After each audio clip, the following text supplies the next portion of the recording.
వేసవి కాలంలో సరిగా పూడికలు తీగిపోవటం వలన, అలాగే తీసిన పూడికలు తరలించకపోవటం వలన ప్రధాన కాలువల్లో వ్యర్థాలు తొలగించకపోవటం, ఇంకా అవుట్లెట్ మార్గాలు క్లియర్ చేయకపోవటం, శనివారం కురిసిన భారీ చిన్నపాటి వర్షానికే వీటన్నిటి కారణంగా వీధులు, రహదారులు అన్ని మురుగు కాలువలను తలపించాయి. నీళ్లు రోడ్డు మీదకి వచ్చాయి. వేసవిలో పూడికలు తీసిన పూడికలు తరలించకపోవడం, ప్రధాన కాలువల్లో వ్యర్థాలు తొలగించకపోవడం వలన, అవుట్లెట్ మార్గాలు క్లియర్ చేయకపోవడంతో శనివారం కురిసిన చిన్నపాటి వర్షానికి వీధులు, రహదారులు అన్నింటా మురుగు కాలువల్లో నీరు రోడ్ల మీదకొచ్చి ప్రజలు ఇబ్బందులు పడ్డారు. రద్దు చేసిన చెత్త ఛార్జీల భారం ప్రభుత్వం వహించకుండా కార్పొరేషన్పై వదిలేయడం వలన పారిశుద్ధ్య వాహనాలు, కార్మికుల నిర్వహణ తగ్గిపోవడం వలన స్మార్ట్ సిటీలో మురికివాడలు ఎక్కువ అవుతున్నాయి. ఎకరైనా స్పెషల్ ఆఫీసర్ సమీక్షలు చేపట్టి గ్రీవెన్స్ హామీ మేరకు అఖిలపక్షం నిర్వహించి ప్రజారోగ్య పరిపాలన చక్కదిద్దాలని ప్రజలు, ప్రజా సంఘాలు కోరుతున్నాయి.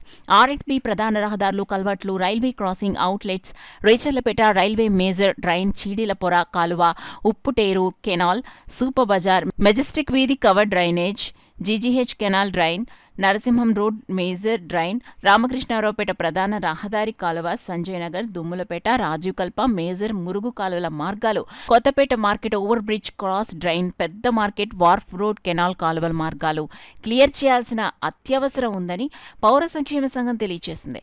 సమ్మర్ యాక్షన్ ప్లాన్గా 100% మురుగు కాలువల పూడికలు తీయించి తరలించే ప్రక్షాళన చేయకుంటే మహా మురికి నగరంగా స్మార్ట్ సిటీ తయారయ్యే ప్రమాదం పొంచుందని పౌర సంఘం కన్వీనర్, సామాజికవేత్త దూసర్లపూడి రమణరాజు పేర్కొన్నారు.